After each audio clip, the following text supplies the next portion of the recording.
Que a graça e a paz de Jesus Cristo seja com sua vida, com sua casa, com sua família. Amém? Eu quero convidar você a abrir a sua Bíblia. Muito obrigado, meu irmão. Deus te abençoe. No Evangelho de Marcos, capítulo de número 2. Evangelho de Marcos, capítulo 2. Convido você à leitura do texto bíblico comigo. Evangelho de Marcos, capítulo 2, dos versículos 1 a 12.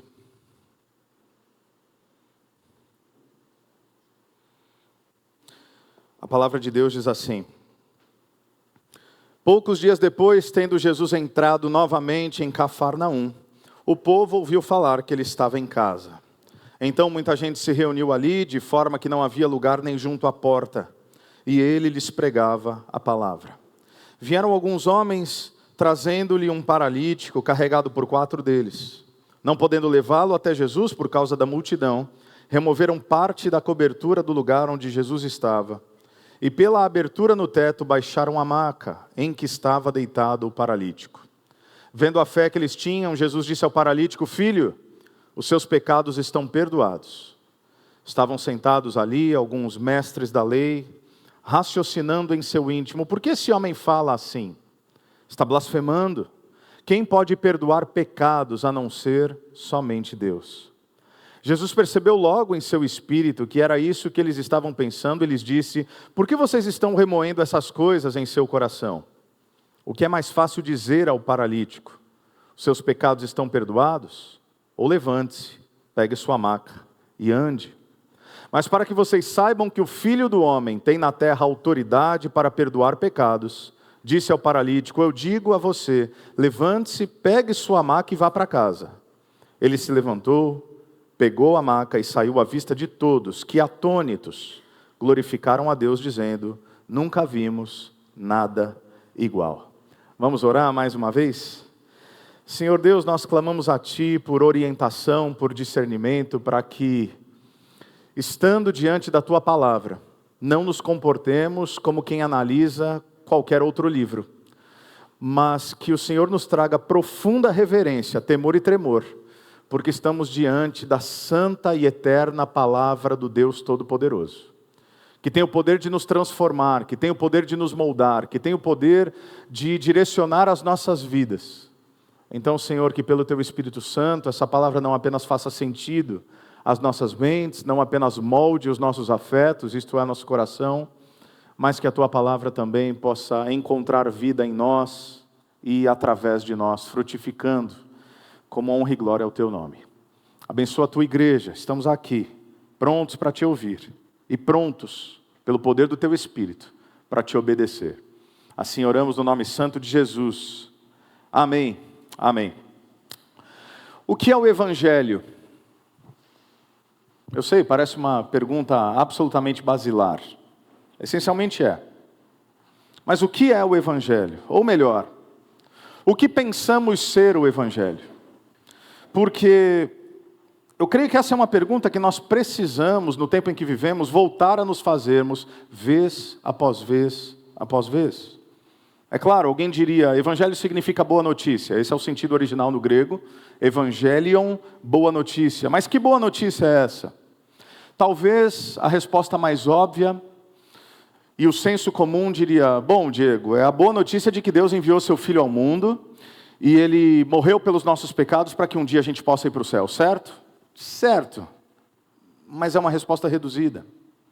Sim, existe verdade nisso. É claro que o Evangelho diz respeito a um Deus que interferiu na história, que enviou o seu Filho, que viveu e habitou entre nós, que morreu e pagou pelos nossos pecados, para que um dia pudéssemos gozar da sua presença, não apenas de modo temporal, mas de modo eterno, de modo pleno. É verdade, mas é uma verdade insuficiente.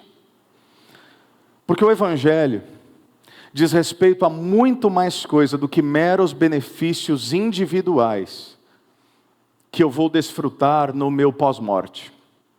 A verdade é que se nós discernirmos e compreendermos o Evangelho como um benefício ao indivíduo, afinal eu cresci dentro de igreja ouvindo, pera lá, salvação é individual. Quem não quiser ir contigo, vai ficar para trás. Você tem responsabilidade sobre a sua vida e sobre a sua caminhada. De novo, existe verdade nisso, mas de novo é uma verdade reduzida.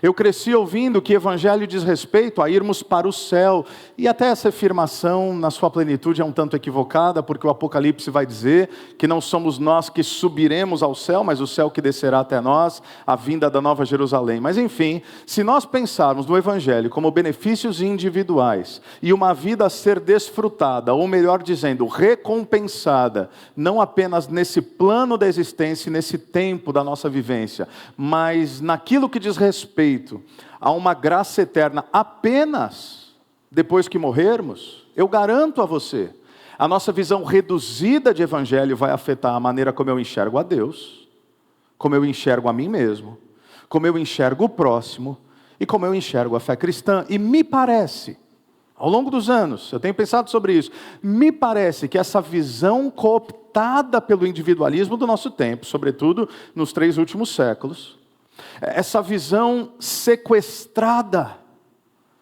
pelo nosso ego, pela nossa sociedade, pela nossa cultura individualista e de consumo, me parece que isso tem moldado a igreja, em certa parte, ou em certa medida, e também me parece que se assim for, e se eu tiver certo nessa tese, nessa reflexão, isso faria todo sentido de o porquê eu olho para uma igreja evangélica brasileira e vejo cristãos absolutamente rasos.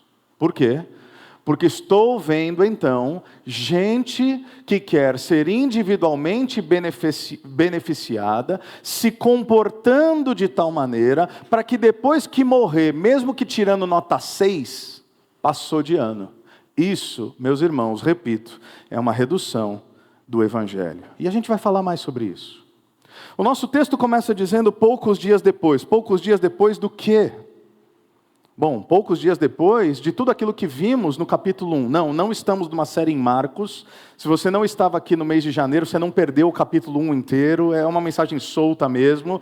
Domingo passado eu falei sobre João 15, o desafio para as nossas vidas, para essa igreja, para a minha história, para a sua história, de permanecer em Jesus, de aprofundar em Jesus, e agora eu quero dar um passo além, a partir de Marcos 2, mas quando você olha para Marcos 1, uma declaração extraordinária é feita por Jesus na inauguração do seu ministério.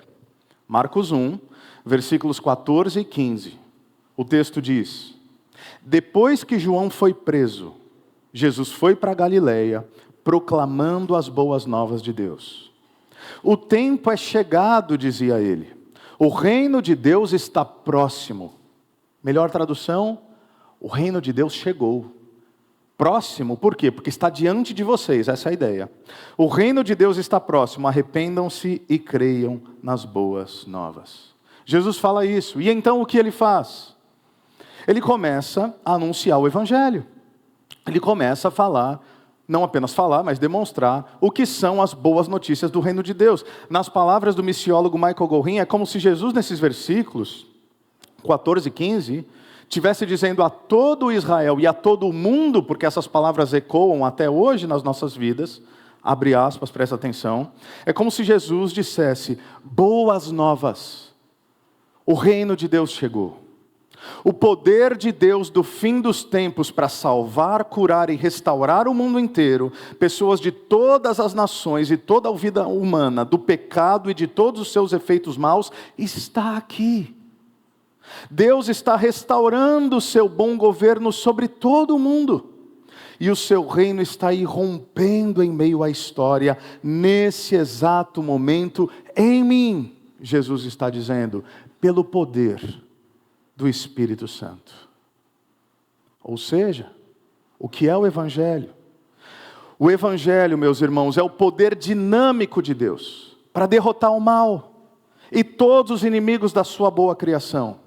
É a chegada da salvação escatológica, isso é, a salvação dos fins dos tempos, de toda a humanidade, de toda a criação, do pecado e da sua maldição.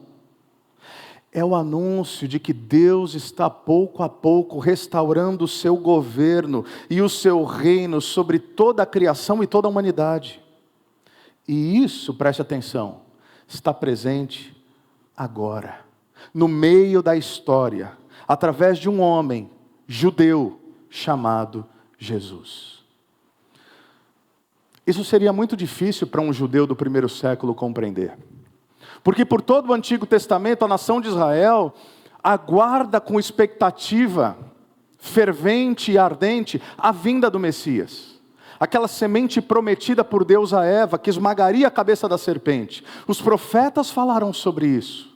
Os salmos cantaram sobre isso. Era a grande expectativa de que um dia todo mal teria fim, de que todo jugo, todo fardo e todo pecado, afinal, essa é a nossa expectativa ainda hoje.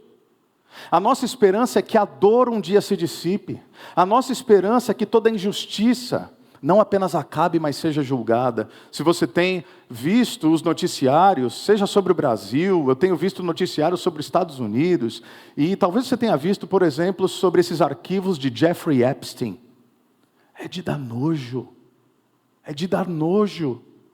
Não é justo que isso passe impune. A nossa esperança não é de vingança, a nossa esperança é de justiça. Jesus Cristo disse no Sermão do Monte: bem-aventurados aqueles que têm fome e sede de justiça, pois serão satisfeitos. Há uma ira santa, que se traduz em justiça. Então nós queremos isso, a nação de Israel queria isso. Contudo, era difícil para o povo judeu entender essas palavras de Jesus em Marcos 1, 14 e 15. Porque perceba, para eles, o reino de Deus viria no fim da história. O reino de Deus viria na consumação da história. Ou seja, Deus vem, o seu ungido vem, o seu Messias vem, ele julga os maus, ele julga os ímpios, ele acolhe para si o seu povo, para participar do seu reino, e a história então, como conhecemos, encontra o seu fim. Faz todo sentido. É o que nós ainda ansiamos, é o que nós chamamos de segunda vinda. Mas algo diferente acontece. Jesus invade o meio da história. Já faz 2000 anos, mais ou menos. Ele já veio, e quando ele vem, perceba, ele não vem dizendo um dia apenas, o reino há de vir. É claro, o reino há de vir em concretude e plenitude, mas quando ele vem, ele pisa na terra, ele abre o texto sagrado e ele declara em alto e bom som: eu estou aqui, eu, o Rei dos Reis, portanto, o reino aqui está diante de vocês. Meus irmãos, isso muda tudo. Isso muda tudo, porque o Evangelho não pode ser um benefício individual para o pós-morte. Isso muda tudo porque Deus invade o meio da história para nos trazer sentido hoje.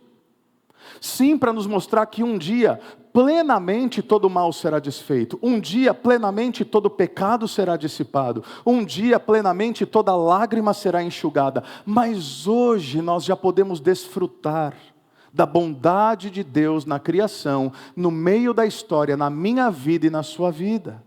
Hoje nós já temos perdão dos pecados. Hoje nós não precisamos mais viver opressos e escravizados pelo mal. Hoje já não somos mais vítimas das nossas próprias dores e da maldição que pairava sobre nós. Inexplicavelmente, o poder do pecado e da maldade de Satanás ainda permanecem. A gente ainda vê isso por aí.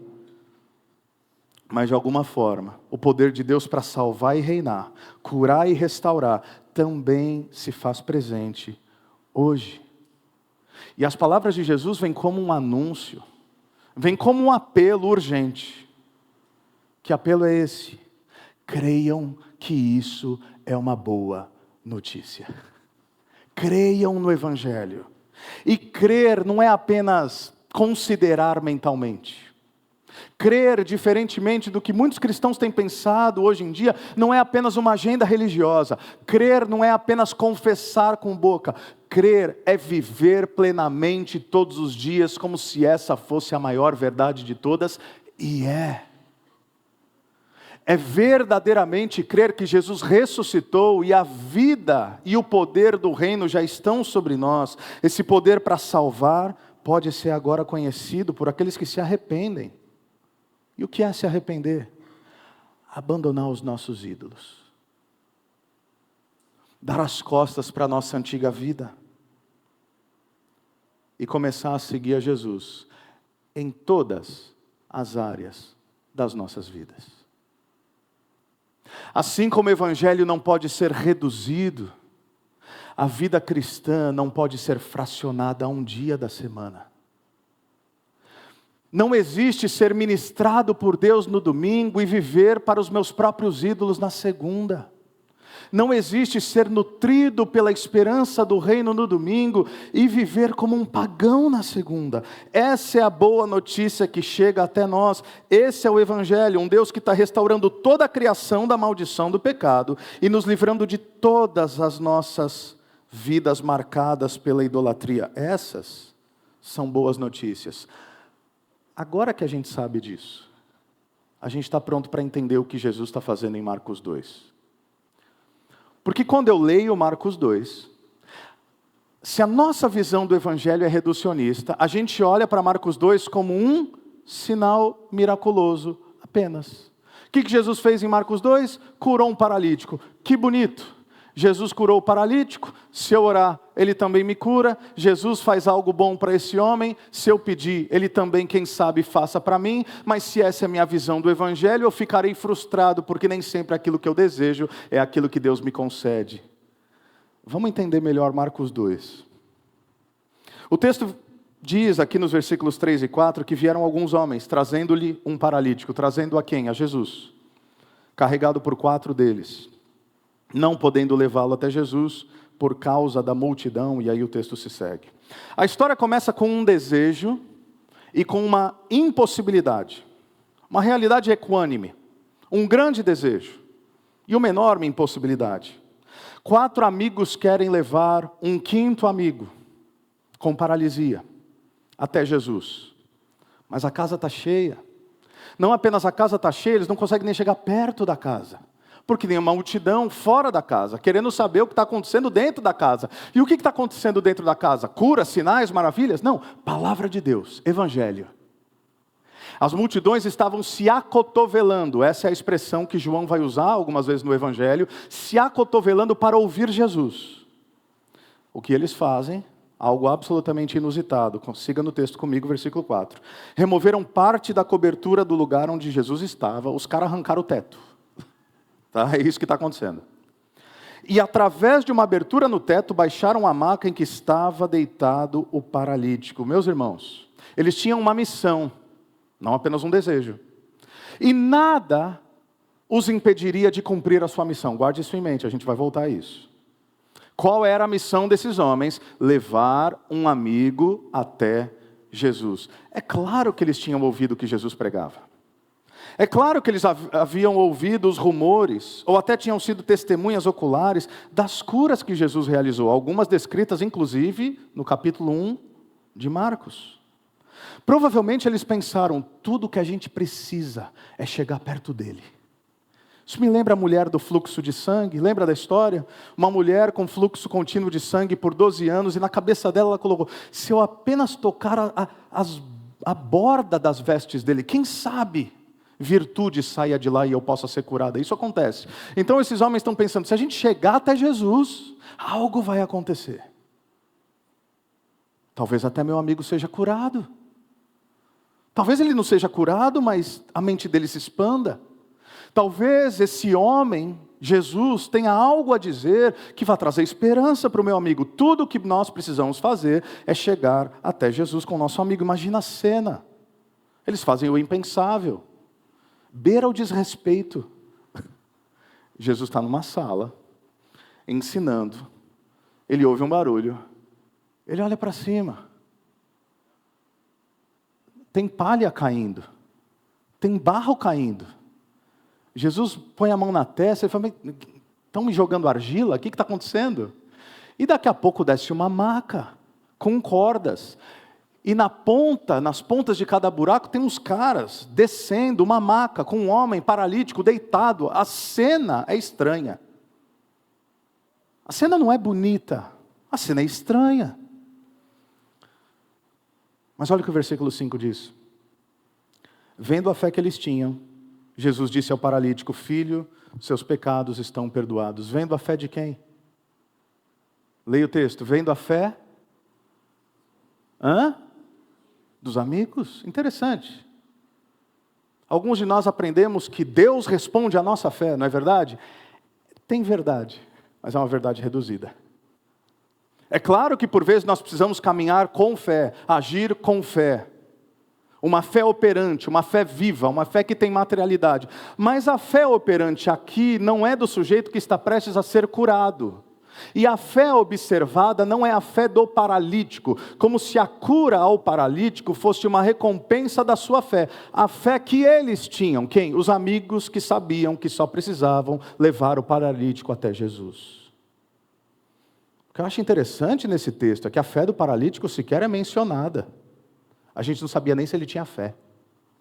Talvez ele estava ali, literalmente carregado, espiritualmente carregado, pensando, tá bom, eu não tenho muito o que fazer, os caras querem me levar, eu estou sendo levado. Pode ser que ele cresce fortemente, pode ser que ele fosse profundamente incrédulo, mas fato é que sua fé sequer é observada, não apenas aqui, mas no texto todo. E aí Jesus diz algo intrigante, aparentemente deslocado. Ele olha para aquele homem, vamos fazer um exercício aqui de reflexão, de análise de milagre, simples. Um homem paralítico, que é descido pelo teto até Jesus. Não precisa ser um grande teólogo. O que ele quer? Ser curado. Não é pegadinha não, eu não faço isso. Ele quer ser curado. Ele quer andar, certo? O que Jesus fala? Filho, seus pecados estão perdoados. Não é isso, e a gente vai explicar, mas é quase como se chegasse alguém aqui com fome, morrendo de fome, e falasse, pastor, Rafa, Everton, Alisson, Marcelo, tem uma cesta básica? E a gente respondesse, Deus te abençoe. Que tipo de fala é essa? A necessidade aparentemente não é respondida de imediato. Então há uma necessidade, para nós óbvia, você não precisa ler esse texto muitas vezes, para entender que todo esse esforço é porque o cara quer andar. E Jesus, ao invés de lidar com aquilo que é a necessidade aparente e óbvia, Jesus diz, filho, seus pecados estão perdoados. A pergunta então é, por que Jesus faz essa afirmação e por que agora? O que esse homem queria? Andar. O que os amigos dele queriam? Que ele andasse. Às vezes acontece a mesma coisa com a gente. Nós nos aproximamos de Jesus com um pedido, com uma oração, com um desejo, com uma necessidade legítima. E aí a gente clama a Deus, a gente pede a Deus, a gente chora na presença de Deus, a gente se angustia na presença de Deus. Para os mais místicos, assim, espero que você já entenda que isso não vale nada, mas vamos lá, faz voto, faz promessa, faz sei lá o quê, repito, não vale nada, mas tudo bem, a pessoa, ela está ali, ela está entregue, e aí parece que Jesus não responde. Não tem momentos assim na nossa vida que a gente pede uma coisa e Jesus faz outra? A gente está indo para a direita, Jesus vai para a esquerda, a gente está indo para a esquerda, Jesus vai para a direita. Enfim, o púlpito hoje está tão difícil que só de falar de direita e esquerda eu já penso que vocês estão falando de política. Eu não estou, é uma figura de linguagem. Sabe por que Jesus faz esse tipo de coisa, meus irmãos? Para mostrar para aquele homem e para nós que nem sempre os nossos maiores desejos são verdadeiramente as nossas reais necessidades. Ai de nós, se Deus nos desse tudo o que pedíssemos a Ele. Eu vou repetir, ai de nós, se Deus dissesse sim para todas as nossas orações, nós estaríamos perdidos. Que bom que a palavra de Deus vai dizer que os seus pensamentos são mais elevados que os nossos pensamentos e que os seus caminhos são distintos dos nossos caminhos. Então, Jesus, o que Ele faz aqui, Ele está indo muito mais fundo. Antes de lidar com a necessidade aparente, é uma necessidade, Ele quer lidar com a necessidade real. Porque Ele sabe qual é a condição espiritual desse homem. Ele sabe que esse homem vivia um estado de alienação com Deus. Ele sabe que esse homem, pela lei, era excluído da comunhão. Ele sabe que pela lei, esse homem não podia entrar no templo, sabia disso? Se você tinha alguma paralisia, alguma deformidade, alguma mutilação, você não podia entrar no templo, você não podia adorar a Deus. Imagina a cabeça desse homem. Será que ele cria em Deus? Bom, era judeu, provavelmente. Mas qual era a relação dele com Deus? Muito possivelmente conturbada, duvidosa. Porque na tradição de Israel, nascer ou viver nessa condição era sinônimo de ser vítima do juízo de Deus. Ah, você está assim? Opa, deve ter cometido um pecado complicado, hein?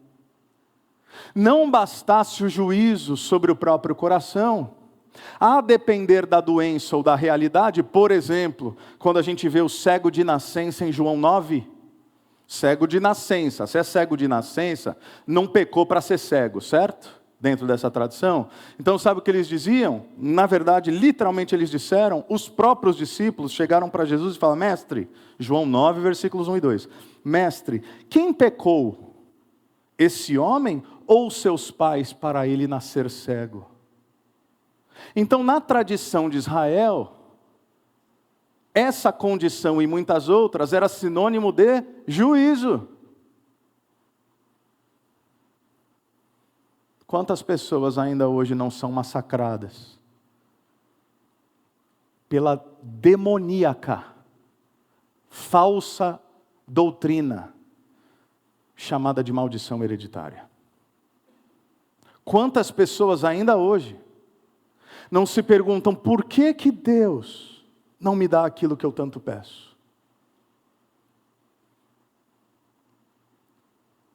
Quantas mulheres não sonham em ser mães e parece que a dádiva da maternidade simplesmente não vem? Quantas mães veem seus filhos enfermos e parece que a dádiva da cura não vem?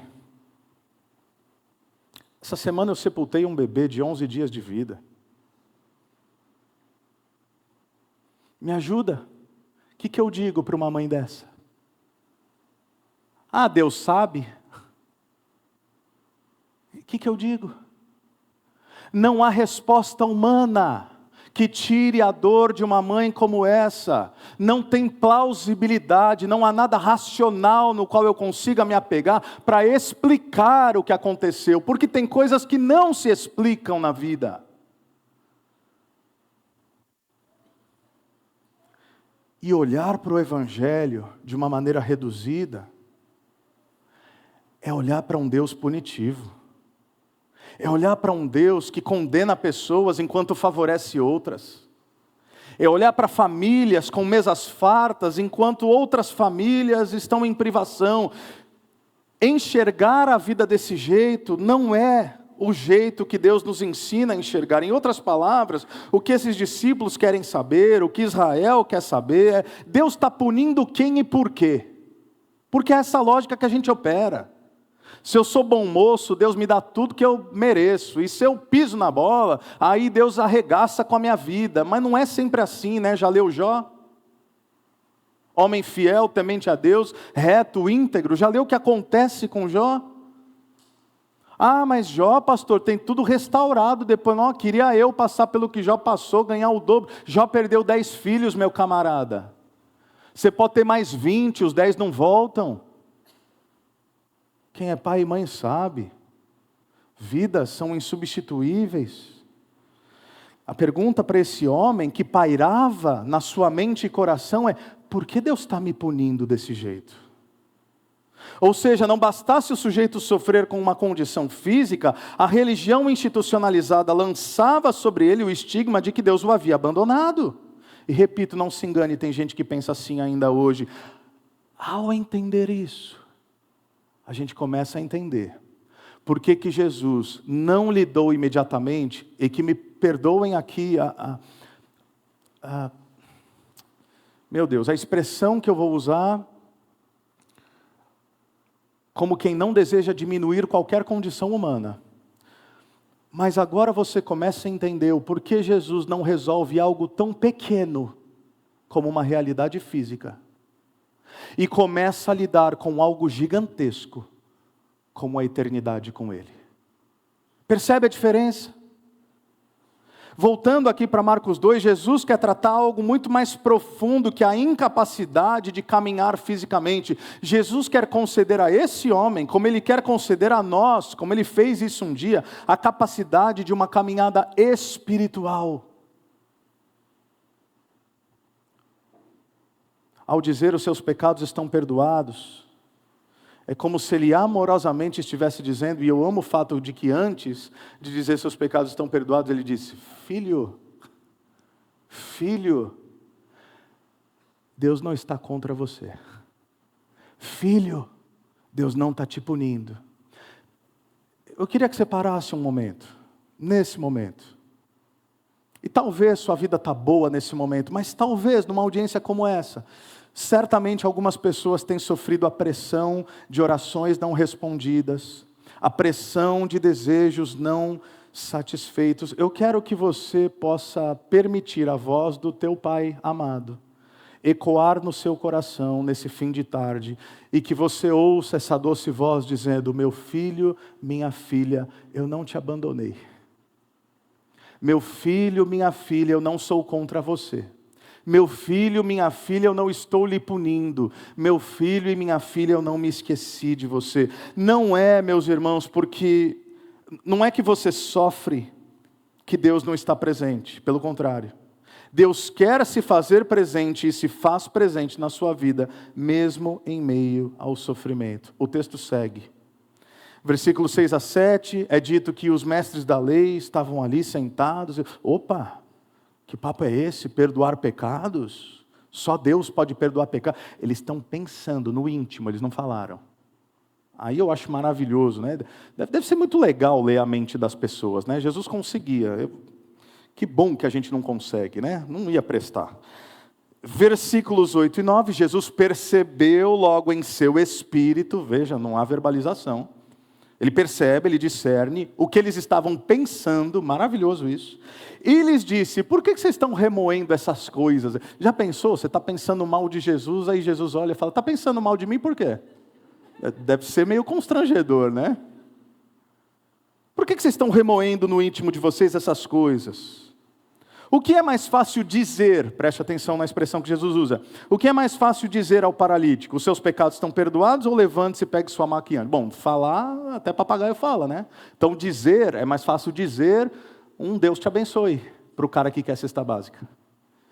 Seus pecados estão perdoados, para o cara que é paralítico, vai embora, trouxe aqui, leva de volta, inclusive incomodou meu estudo bíblico, foi um pouco constrangedor, leva embora, Deus te abençoe, meu filho. Não, ele fala, é mais fácil dizer isso, mas, versículo 10, para que vocês saibam que o Filho do Homem tem na terra autoridade para perdoar pecados, veja a ordem de prioridade.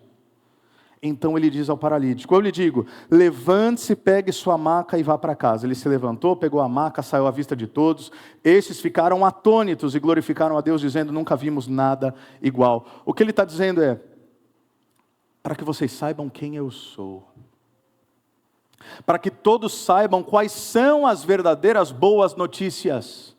Quais são as boas notícias? Qual é a boa nova? O que é o Evangelho? O Evangelho é a boa notícia de que Deus resolve problemas temporais que nos afligem? Não é muito mais. O Evangelho é a boa notícia de que Deus resolve o único problema que médico nenhum, ser humano nenhum, psicólogo nenhum, terapeuta nenhum, vacina nenhuma, remédio nenhum consegue resolver. O problema da nossa inimizade com Deus. A boa notícia é nós fomos perdoados. Essa é a primeira parte.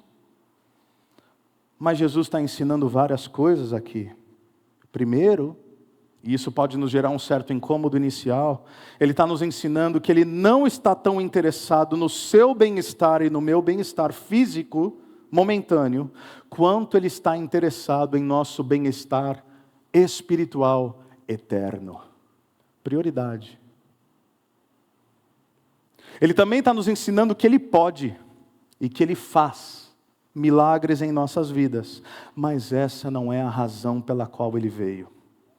Porque, meus irmãos, se Jesus resolvesse todos os nossos problemas terrenos, físicos, materiais, emocionais, financeiros, abre parênteses, seria maravilhoso, inclusive, eu não reclamaria, mas se Ele não resolvesse o nosso problema com Deus e com o pecado, nós seríamos aquilo que Fernando Pessoa disse que o homem é: um cadáver adiado. Interessante. Deus me cura agora, eu morro amanhã. Cadáver adiado. Não presta para absolutamente nada. Primeiro Jesus quer tratar o nosso coração, para depois tratar nossas aparentes necessidades. E acredite, até os nãos de Deus são sinais escandalosos do seu amor por nós, porque há coisas que Ele não nos concede pelo simples fato de não estarmos prontos para receber. Primeiro Ele trata o nosso coração. Primeiro Ele lida com a nossa interioridade. Primeiro Ele resolve a nossa inimizade com Deus. Então, assim como no capítulo 1, assim como perguntado várias vezes, eu pergunto mais uma vez: o que é o Evangelho? À luz disso tudo, eu diria que o Evangelho é a boa notícia de um Deus que veio ao mundo para restaurar para si todas as coisas, destruindo o poder do mal, do pecado e reconciliar-nos em nosso relacionamento com Ele. O Evangelho são as boas novas do reino que permitem que Ele cure fisicamente esse homem, não apenas para melhorar sua existência momentaneamente, mas para demonstrar que na plenitude do reino não haverá mais dor, mais enfermidade, mais lágrima e mais morte. Perceba, não é uma cura solta, é um anúncio de que um dia o reino em plenitude, quando vivido na sua totalidade, será isso e muito mais. Não mais morte, não mais choro, não mais ansiedade, não mais angústia, não mais depressão, não mais separação. Ou seja, é um vislumbre, é uma pitada, é um antegosto, é um aperitivo do reino, para nos dizer que a vida do reino já pode ser experimentada aqui e agora por todos aqueles que se arrependem, por todos os que abandonam seus ídolos, por todos aqueles que permitem ser transformados no todo das suas vidas e se colocam agora na posição não apenas de beneficiários, mas de proclamadores da boa notícia. O que Jesus está fazendo em Marcos 2 é dizendo: o reino chegou e ele também é para você e é hoje. Isso muda tudo. Isso muda absolutamente tudo. Muda a minha maneira de enxergar Deus, muda a minha maneira de ler a Bíblia, muda a maneira de eu enxergar o amor de Deus por mim, o meu amor pelo meu próximo. Ou seja, o que nós tiramos e aprendemos aqui. Primeiro, que todos nós já fomos como esse homem, espiritualmente paralisados, absolutamente incapazes de chegarmos até Deus. Nós não poderíamos dar um passo sequer para mais perto de Deus, porque o apóstolo Paulo vai dizer que nós estávamos mortos em nossas transgressões e pecados, ou seja, a nossa paralisia espiritual era plena. Nós não tínhamos fé. Repito, a fé do paralítico sequer é mencionada. E mais uma vez é o Evangelho nos ensinando que o perdão dos nossos pecados não acontece a partir daquilo que nós fazemos por Deus, mas daquilo que Ele decide fazer por nós. Mas há uma segunda realidade. Quem sabe, alguns de nós ainda vive a plenitude desse estágio ou parcialmente esse estágio. Explico. Não é porque você está aqui que necessariamente, por falta de uma expressão melhor, que você entregou verdadeiramente sua vida para Cristo. Talvez você gosta de Jesus. Talvez Ele tenha umas palavras boas. Talvez isso te atrai em alguma medida. Mas você já recebeu a vida do reino? Essa é a pergunta. Ou você já experimentou isso? Você já desfrutou isso? Mas algo na sua vida, algum pecado, algum fardo, algum tropeço, alguma amargura, alguma angústia, alguma falta de liberação de perdão tem te aprisionado e parece que você está estagnado na caminhada. O chamado de Jesus para você, se você se encontra nessa realidade, é: arrependa-se. Abandona o que precisa ser abandonado e creia novamente de todo o coração, mente e vida. Viva o Evangelho na integralidade da sua existência. Mas há um terceiro ponto, uma terceira realidade. E eu faço dessa a minha oração para a minha vida e para a sua vida. Que nós assumamos um outro papel nessa história. Não apenas do paralítico, mas dos amigos. Que sejamos essas pessoas que têm como motivo e missão de vida levar mais e mais amigos para perto de Jesus, porque no fundo a gente sabe que para algumas pessoas, tudo o que elas precisam é de um encontro real com Jesus. Como é que nós podemos viabilizar esses encontros? Não é apenas um conselho, não é apenas um remédio, não é apenas uma terapia, não é apenas um novo emprego, não é apenas uma nova casa, um novo carro, uma viagem internacional. Essas coisas podem trazer meras animações para algumas pessoas, mas o que realmente transforma pessoas de dentro para fora, momentaneamente e espiritualmente e eternamente, é um encontro real com Jesus. Se nós acreditamos nisso, nós iremos fazer o que esses amigos fizeram, levar o maior número de amigos para aquele que um dia também transformou as nossas vidas. Se nós acreditamos que o Evangelho é verdadeiro, a gente vai viver isso 24 horas por dia.